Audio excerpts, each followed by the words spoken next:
Hi everyone, my name is Leigh. Welcome to another episode of Costco Weekly. Let's go shopping. Check it out, you guys. We have the large market umbrellas are out now. This one is 11 feet though. This is a nice size. It's a little pricey at $219.99, but it's nice.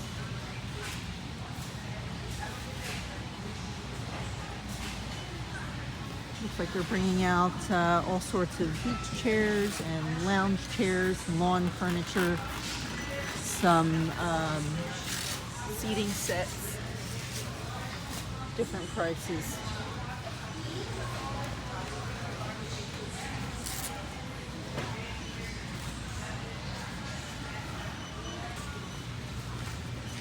Umbrella bases are $60. Some cushions, $17.49. Well, everything got really expensive this year. $33.99 for some chairs.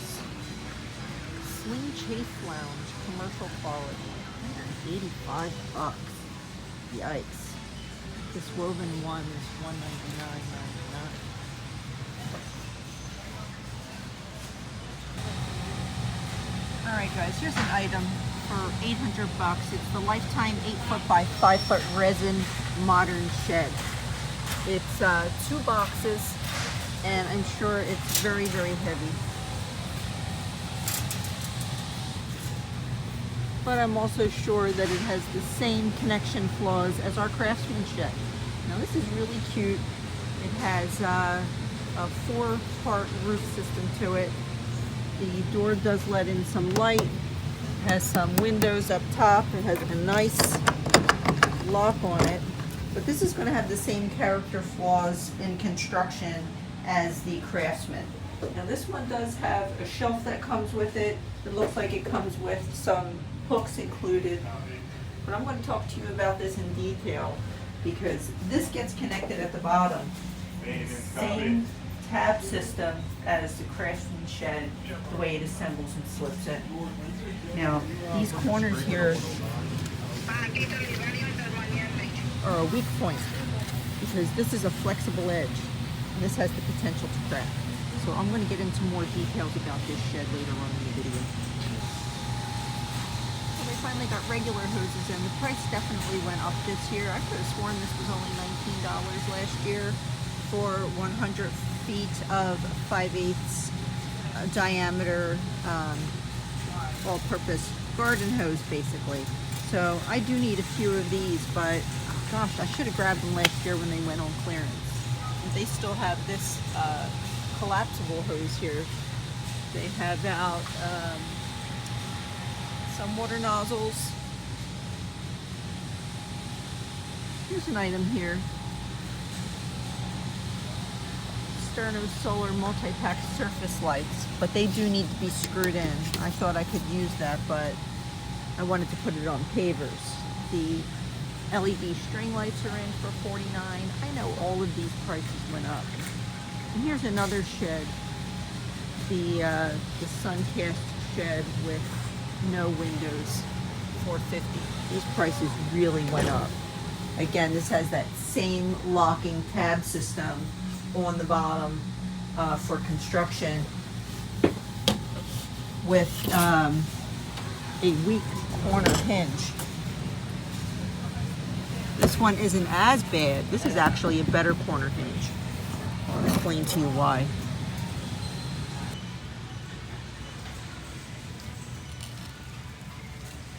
This has to be one of the most evil products you could ever find at Costco. Oh my God, these are so highly addictive. They are so fattening because you can't just eat 9 pieces of these things. So before you know it, you've probably consumed 30 grams of fat. And the worst part of it is that the ingredients in here are really, really, really bad for you. It's got artificial coloring and it's not good for you. And something I'll be graphic when I tell you this. Every time I tried these, the yellow would come out of my urine. And I knew that it was bad and I stopped eating them. So I would say shy away from this evil treat, you guys. It's really not good for you. All right, everyone, I just completed my shopping trip here at Costco, and I did grab a few things. I grabbed a bag of the holly tone for our evergreen shrubs. I grabbed 2 of those hoses, and basically my weekly shopping order, which can consist of fresh spinach and things of that sort. Now, one of the things that I wanted to talk to you about real quick, the biggest item that I saw here that is new at Costco this week is the resin sheds that are out. There are 2 of them. They are quite pricey. But the one larger shed that you'll see is a better construction this year than normally. It is also a better construction than the Craftsman shed that is available at Lowe's. I don't know how much that one's going to be at Lowe's this year. I haven't seen the price on that one, but the price of this one here at Costco, it's a reasonable price. I mean, I guess it is a bigger model than the one at Lowe's. And it does seem to be of better material and construction. Now, it comes in several pieces. The boxes are heavy. And this type of plastic is meant to last forever. If that went into a landfill, it would live in the landfill forever. The problem with it is they do warp before they go into place. So if you buy this shed, just like I talked to you about the greenhouse construction, having your site prepped, your base and your foundation ready, you'll have to decide what you're attaching this shed to.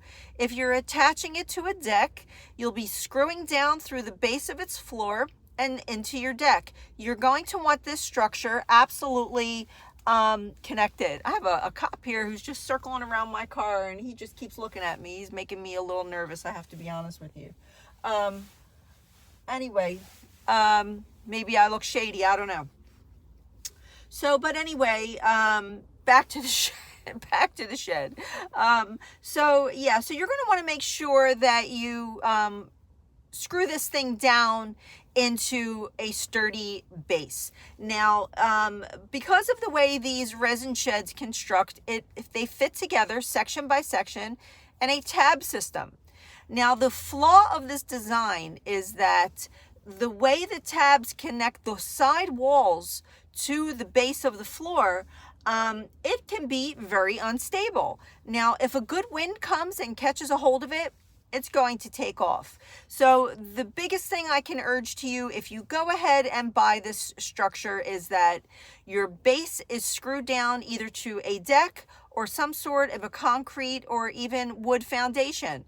You could do the same wood foundation that we did for our greenhouse. However, it is really better to have a solid size floor. You don't want a hollow spot underneath the base floor of this resin shed, because the floor is also resin and it does buckle under weight. So as you fill it up, it could have the potential to buckle. So you either want to put it on top of some pavers or a deck.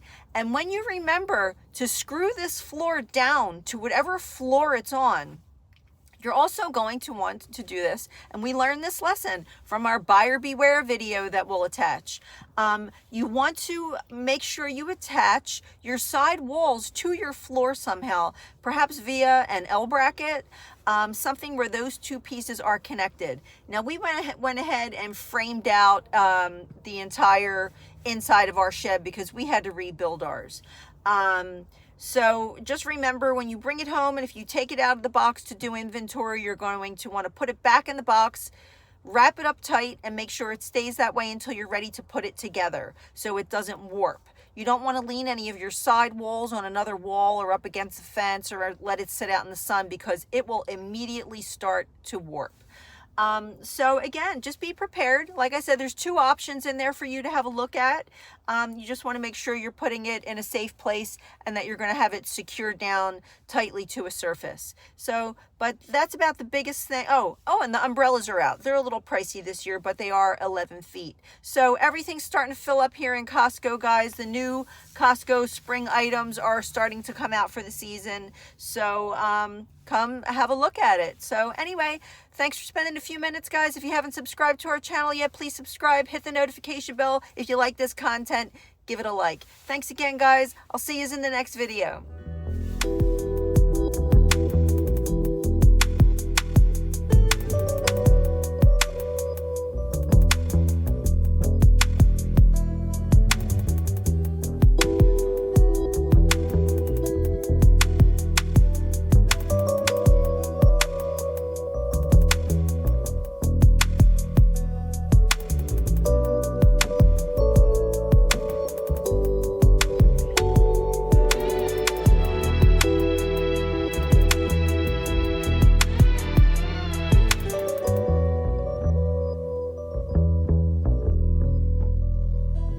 you.